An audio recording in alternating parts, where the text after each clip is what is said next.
हर चौराहे आपके साथ होती है हमारी ऐसी ही बात। UP 100 news team.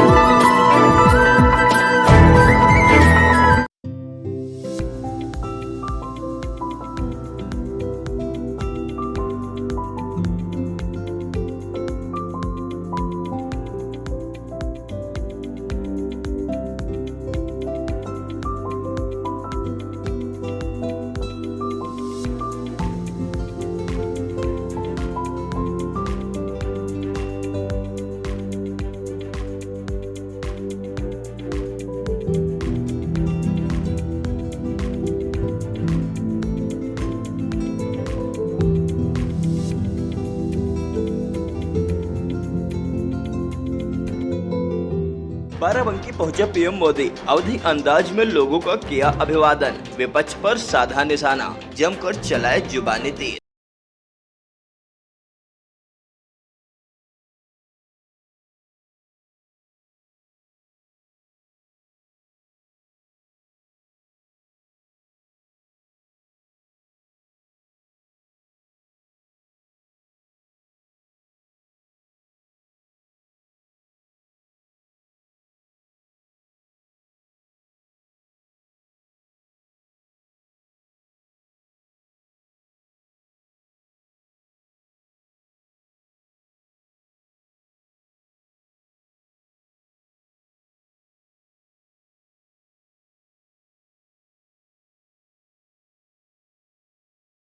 प्रधानमंत्री नरेंद्र मोदी बाराबंकी दौरे पर थे। उनका उड़न खटोला बाराबंकी के जैतपुर मोड़ के पास बाराबंकी फील्ड में उतरा। बताते चले कि आज देश के प्रधानमंत्री नरेंद्र मोदी वायुसेना के जहाज से बाराबंकी लोकसभा क्षेत्र पहुंचे। वहां पहुंचकर उन्होंने बाराबंकी लोकसभा सीट से भाजपा प्रत्याशी राज्यरानी रावत तथा मोहनलालगंज लोकसभा सीट से भाजपा प्रत्याशी कौशल किशोर के समर्थन में एक महाजनसभा को संबोधित किया। इस महाजनसभा का आयोजन लखनऊ अयोध्या हाईवे के निकट स्थित बाराबंकी फील्ड पर हुआ। जनसभा में पहुंचे प्रधानमंत्री नरेंद्र मोदी ने भारत माता की जय के उद्घोष के साथ अपना संबोधन शुरू किया। उन्होंने अवधी भाषा में अनोखे अंदाज में जनसभा में पहुंचे लोगों का अभिवादन किया। उन्होंने कहा कि 4 जून अब दूर नहीं है। आज पूरा देश और दुनिया जानती है कि मोदी सरकार हैट्रिक बनाने जा रही है और उन्होंने कहा कि इस नई सरकार में मुझे गरीबों, युवाओं, महिलाओं और किसानों के बहुत सारे बड़े फैसले लेने हैं। बाराबंकी से जिला संवाददाता अब्दुल अजीज के साथ ब्यूरो रिपोर्ट बाराबंकी। भारत माता की, भारत माता की, भारत माता की। सब भैया बहनी कहे राम राम। आप सभी हमरे लिए यहाँ पे सुबह से अगोरत हो। हम आप सभी के कर्जा में डूब गए।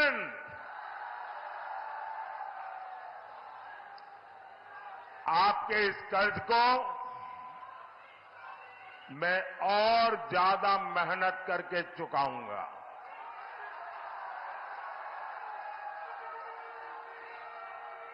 साथियों, 4 जून बहुत दूर नहीं है। आज पूरा देश जानता है, पूरी दुनिया जानती है कि मोदी सरकार की हैट्रिक बनने जा रही है।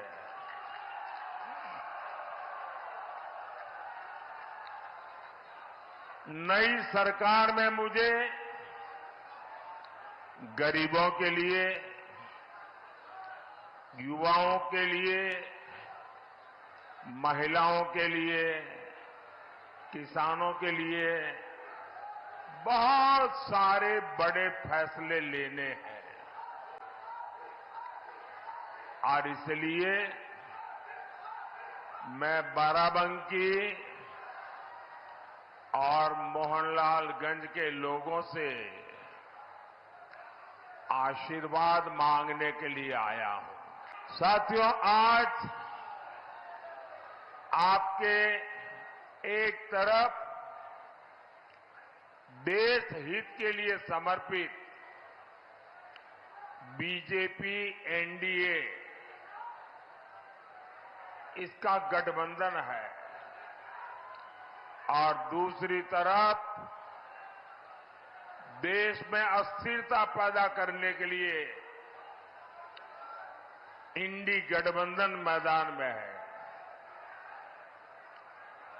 जैसे जैसे चुनाव आगे बढ़ रहा है,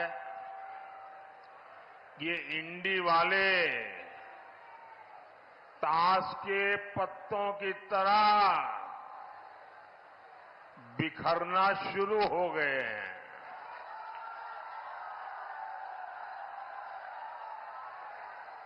यहां जो बबुआजी है, बबुआजी यानी हमारे समाजवादी शहजादे, अब उन्होंने एक नई बुआ की शरण ली है।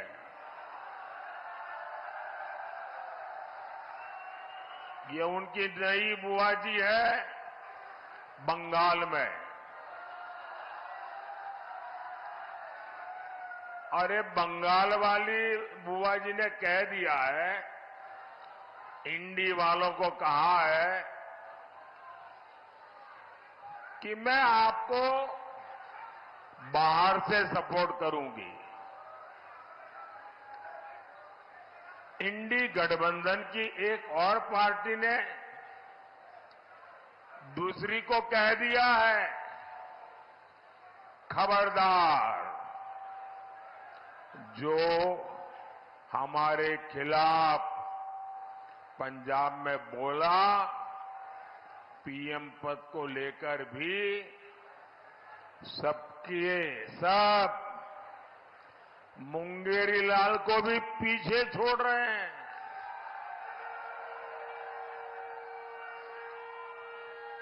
इनके सपनों की इंतहा देखिए। कांग्रेस के एक नेता ने कह दिया कि रायबरेली के लोग प्रधानमंत्री चुनेंगे। ये सुनते ही समाजवादी शहजादे का दिल ही टूट गया। बस आंसू नहीं निकले, लेकिन दिल के सारे अरमा बह गए।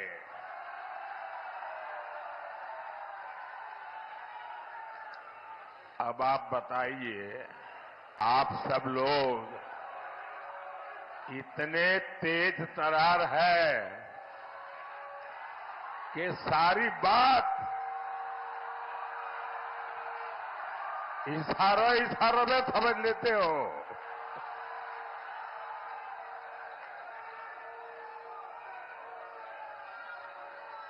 अब आप बताइए, इस उटपटांग खिचड़ी को आप लोग वोट देकर अपना वोट बर्बाद करोगे क्या? कोई भी अपना वोट बर्बाद करना चाहेगा क्या? अच्छा होगा यहां बाराबंकी में,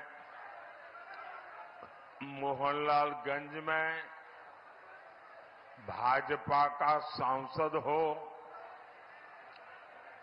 भाजपा सांसद आपके लिए दिल्ली से और लखनऊ से ज्यादा योजनाएं लेकर आएंगे। भाजपा सांसद यहां के विकास के लिए ज्यादा काम करेंगे और ये इंडी गठबंधन वाले, अगर वो सांसद बनता है तो उसके पास क्या काम होगा? उसकी पार्टी उसको क्या काम देगी? उसका यही एक मापदंड होगा कि तुमने मोदी को एक दिन में कितनी गालियां दी, तुमने मोदी को कितनी बड़ी गाली दी, क्या तुम्हारी गाली में कोई ताकत थी क्या ताकि मोदी परेशान हो जाए। अगर आपने इंडी गठबंधन के सांसद को चुना तो उसको यही काम होगा, सुबह उठो मोदी को गाली दो, दोपहर में 2 गाली दो, शाम को 4 से और डाल दो और फिर सो जाओ। आप मुझे बताइए भाई, आपको अपने घर में अगर किसी सहायक की जरूरत पड़ती हो, आपके दुकान में, आपके व्यापार में, तो आप उसको लेंगे और कहेंगे भाई ये 10 काम करने हैं तुमको, तुम्हें इतना तनख्वाह मिलेगा, मेरे ये काम तुझे पूरे करने हैं। कोई ऐसा आदमी रखेगा कि भाई तुमको मेरी दुकान के बाहर खड़े रहना है और सामने वाले को बस गाली देते रहना है, इसके लिए कोई तनख्वाह देगा क्या? इसके लिए कोई किसी को रखेगा क्या? कोई समझदार आदमी ऐसा करेगा क्या? क्या गाली देने के लिए हम किसी को रखते हैं क्या? तो गाली देने वालों की जरूरत क्या है भाई? आपको तो काम करने वाले सांसद चाहिए, आपका भला करने वाले सांसद चाहिए। 5 साल मोदी को गाली देने वाले नहीं, क्षेत्र का विकास करने वाले सांसद चाहिए। और इसके लिए आपके पास एक ही विकल्प है, ओनली कमल। और इसलिए बाराबंकी से बहन राजरानी रावत जी और मोहनलालगंज से भाई कौशल किशोर जी को हर बूथ पर विजयी बनाना है। साथियों, जब देश में दमदार सरकार होती है तो फर्क भी साफ साफ दिखता है। कमजोर सरकार का क्या है? आज है, कल नहीं है। कमजोर सरकार का पूरा फोकस इस बात पर होता है कि किसी तरह उनकी पार्टी चलती रहे, समय पूरा हो जाए। आप मुझे बताइए, यहाँ नौजवान भी है, किसान भी है, तो बड़ी आसानी से समझ जाएंगे। आप मुझे बताइए, 100 सीसी के इंजन से, 100 सीसी के इंजन से आप 1000 सीसी की रफ्तार ले सकते हैं क्या? ले सकते हैं क्या? आपको विकास की तेज रफ्तार चाहिए तो वो सिर्फ दमदार सरकार ही दे सकती है, बीजेपी सरकार ही दे सकती है। साथियों, भाजपा की दमदार सरकार का मतलब क्या होता है, ये हमारा अवध बेहतर जानता है, उससे भला अच्छा और कौन जान सकता है। यहां बाराबंकी से लोग राम नाम वाली ईंट लेकर अयोध्या के लिए पैदल निकले थे। वो पहली बार वोट डाल रहे हैं, जो युवा है उन्हें पता ही नहीं होगा 500 साल के इंतजार के बाद, 500 साल का इंतजार, ये इतिहास की बहुत बड़ी घटना है कि पीढ़ी दर पीढ़ी हमारे पूर्वज संघर्ष करते रहे, बलिदान देते रहे, त्याग की पराकाष्ठा करते रहे। 500 साल के बाद, और वो दिन याद कीजिए, लोग जब हमारे रामलला को टेंट में देखते थे, उनके आंसू नहीं सूखते थे और लोग सरकार को जितनी भद्दी भाषा में गालियां दे सके देते थे। लेकिन आज 500 साल का इंतजार खत्म हुआ कि नहीं हुआ? 500 साल का इंतजार खत्म हुआ कि नहीं हुआ? रामलला भव्य मंदिर में विराजित हुए कि नहीं हुए? किसके कारण? किसके कारण? किसके कारण? किसके कारण? अरे भाई, मोदी मोदी मत करो, ये तो आपके एक वोट के कारण हुआ है। ये आपके वोट की ताकत है, जिसने एक दमदार सरकार बनाई, एक मजबूत सरकार बनाई और आपका 500 साल का इंतजार समाप्त हुआ। आपका वोट 500 साल का इंतजार खत्म कर सकता है।